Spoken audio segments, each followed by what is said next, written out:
to the Redline Productions proudly presents.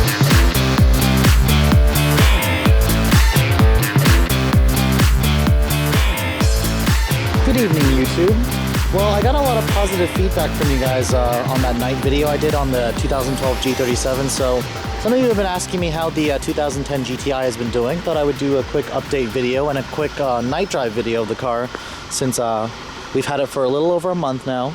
And I really wanted to show you guys what the car looks like at night with all the interior lights. But anyways, put roughly about 2,000 miles on the car. We've had it a little over a month, so I mean, Jackson actually has a pretty far commute to work. Haven't done too much in terms of changes to it. I finally put some customized plates on it, and I put a little nice plate border around it that just says GTI, Volkswagen GTI, that's aluminum, whatnot. I want to change the tag lights to the LED white lights just because I hate the yellow lights. What I would also love to get are the Euro spec LED taillights from the Golf R. That would actually look really nice in this car as well. Still using the stock Continental tires that probably need to be replaced by the end of the year. They're at about 530 seconds roughly, so they have probably about 5,000 miles left on them.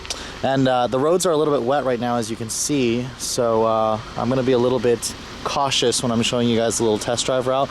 But you can see here's the car with the headlights on. I haven't changed them. These are the factory just halogen bulbs, and I really hate the way they look. I really wish that this car had the navigate or the HID swiveling headlight option. I really want to change the car to HIDs, but I just don't know if I want to mess with the electricals in a Volkswagen. I know how to do them on a Honda really well, but on a Volkswagen it kind of scares me. But anyways, candy white exterior. This one's a two-door with manual transmission, sunroof, and convenience. So that means it has the touchscreen radio system and Bluetooth. You can see this one does come with just the standard 17-inch silver painted wheels as opposed to the 18-inch Detroit wheels, which I kind of like this. I kind of like the Detroit wheels. Jackson didn't like the Detroit wheels. But you can see the car has been really fabulous. We love the car. I actually find myself stealing it versus the GTI several times, or versus my Fit several times, just because I like how fast the car is. I managed to clean the exhaust tailpipes really well, so there's no more nasty black carbon soot all over it as the car had when we first bought it. But nonetheless, Focus ST is definitely on my test drive list, or on my list to trade my Fit in next year, along with the Golf R, just because I can't get a GTI anymore. But anyways, here's you can see with the interior, it's really well lit in here, and everything in here is lit up in like an Audi-ish red color with the white contrast.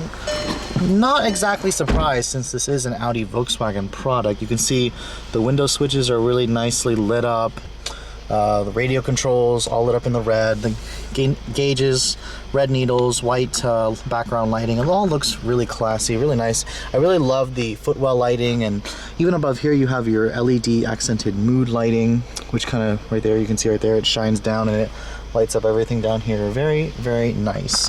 And then when you open the door, it's very bright in here. Everything just lights up the cabin, and you can see really well. It's just a German car thing. The steering wheel have these really nice controls that light up as well. But show you guys a quick startup really quick. You can see there's the instrument panel without the lights on. The needles kind of just light up the red, and the background lighting is not on. And then when you turn the lights on, one thing about Volkswagen I don't like is I can't turn on just the parking lights. It's either headlights are on or off, and you can turn on the fog lights. I kind of wish you could turn on just the parking lights, because sometimes I like to drive around with the parking lights. I don't know if you guys like to do that as well. Rev limiter about 4,000. You know what's interesting to me is I was actually watching an Edmunds video that was rather pointless. It's got a bunch of dislikes on it, of a burnout super test between a GTI and a Mazda Speed 3. And the guy did a freaking 6,500 RPM clutch launch, or clutch drop. And I don't know, because this won't let me rev it past that. I don't know how he did that. Sounds great though. And of course, you guys are all pretty familiar with this engine, Volkswagen's fabulous 2-liter direct injection TSI turbocharged 4-cylinder, 200 horsepower, 207 foot-pounds of torque. The Golf R that I'm considering to get actually has a different 2-liter turbo. Actually the same engine as the Audi TTS, which makes 256 horsepower. I would love to test drive that. You can see, I would love to put HIDs on this car. Except there is like a little boot cover covering the headlights. I just don't know if I'm ready to mess with a Volkswagen. It kind of scares me a little bit. Hondas are just much easier to work on underneath the hood versus this car. All right, now on to the fun part. A quick little night drive of this 2010 Volkswagen GTI. I'm gonna make sure and shut the windows so it's not too noisy in here. But you can see, put on the lights, really nice interior lighting in here. I think I'm gonna leave this sunroof open. I don't think that should be too bad. Just use the fan because it's actually a really nice 75 degrees out here. Close the sunroof actually because it might get a little loud in here. I have gotten used to the clutch in this car. It doesn't really bother me that much anymore. It is still a little heavier than Fitty's clutch, but that's expected for this kind of a car. Now you can see, guys, the road is a little wet, so I will be a little cautious.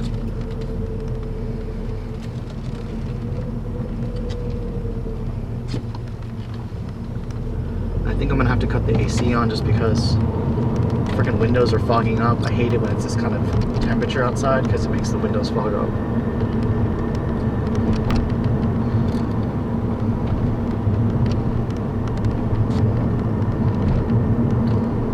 But even so, the AC in this car doesn't affect it at all, unlike Fitty, where he feels really slow with the AC on.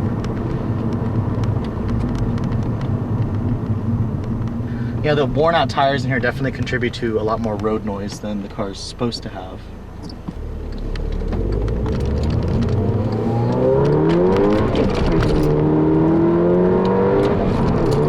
See, the car actually has a little torque steer when you get it going.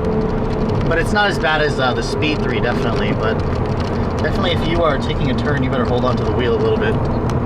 It's expected with a powerful front driver, though. So honestly, this car doesn't make that much power for a front driver, but still sounds fantastic. It's amazing that this car is so much quicker than my parents' Acura TSX. And that car's a luxury car. Of course, I'm not really being fair. I need to drive the TSX with a stick. Come on, you could have made that light, coward. But in terms of an everyday driver, this thing is just phenomenal. You know, it pisses me off that people constantly tell me, you know, the Speed 3 is faster, or, you know, this car's faster, my modified this can beat your car at a race. I'm like, you know what, I don't really care, because I can't drive your Speed 3 or your modified whatever ricer car on the street every day without my back breaking from the terrible ride quality. I mean, this thing, while the ride quality in this car is definitely stiff, it's not as stiff as other cars in the class, that's for sure. I mean, even in fourth gear, I can put my foot down, this car still pulls really nicely. Try doing that in my Fit, it doesn't go anywhere. I have to put downshift to like second gear for it to actually feel powerful.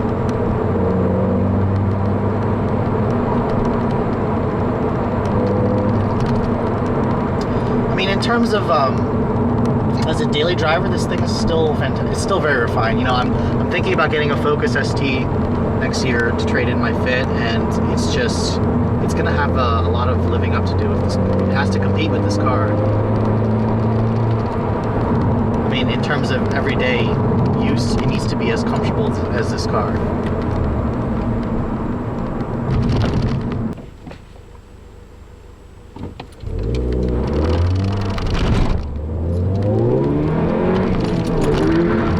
Yeah, the road is pretty wet, you guys. It's not much fun when the road is wet, and I got freaking worn out tires with 530 seconds left on them. The traction controls gets pretty aggressive.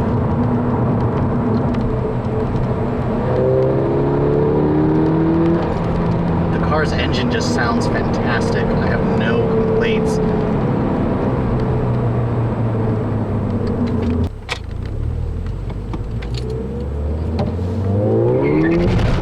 It does have a little wheel hop though. I don't like the sound of that.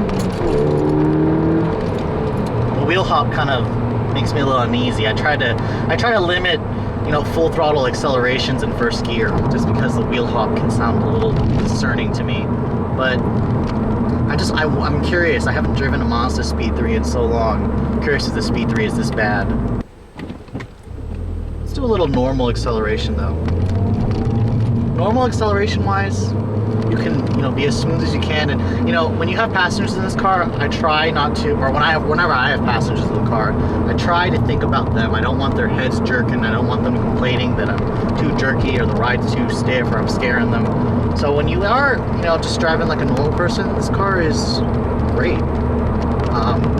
The ride is a little bit stiffer than usual, which, people praise this car as having a pretty nice ride, which it does when I'm by myself and I'm sitting in the front. But surprisingly, if you sit in the back of this car, it's pretty freaking stiff and bouncy. But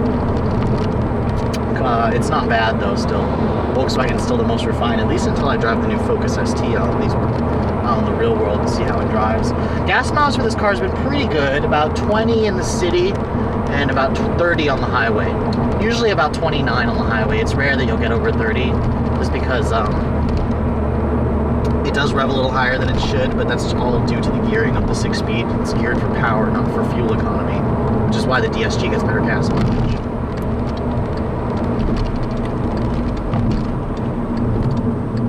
Come on, Altima Coupe.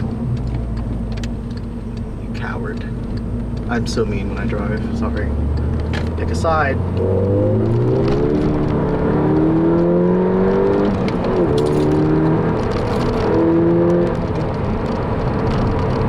Still grips the road really well. I can't imagine what this car's gonna be like when I put some new tires on this thing. It's just so fun to drive. It's just a really perfectly balanced sport compact. The Speed 3 may have 63 more horsepower, but it's got too much horsepower, if you ask me. Yeah, I try to limit full throttle acceleration in first gear. And I felt a little torque steer there too. This car is just so fun. A little torque steer like this is perfectly acceptable, but the Speed 3 kind of jerks the wheel out of your hands, and that's just unacceptable to me. I'll be curious to see how much torque steer the Focus XT actually has.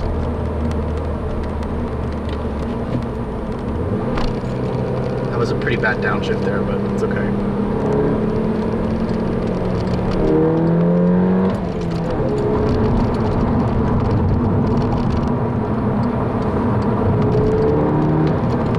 Woo! This car is fun. It's a fun car. I can see exactly why Jackson hates it when I take his car, because he complains that Fiddy is too slow. Which is fine, because, Fiddy gets much better gas mileage, and he's slow, but he's not boring in the corners at least. And he's okay when you don't have the air conditioning on. But anyways, guys, I hope you've enjoyed my quick little night drive video of our 2010 Volkswagen GTI. If you're in the market for a fast car, don't put a pocket rocket or a hot hatch like this out of your off your list, because you really need to take a look at one. Great gas mileage, great practicality, still fun to drive, and still a level of uniqueness out on the road. But anyways, guys, I hope you've enjoyed this quick video of our quick night drive of this car. Thanks for watching. Have a great day.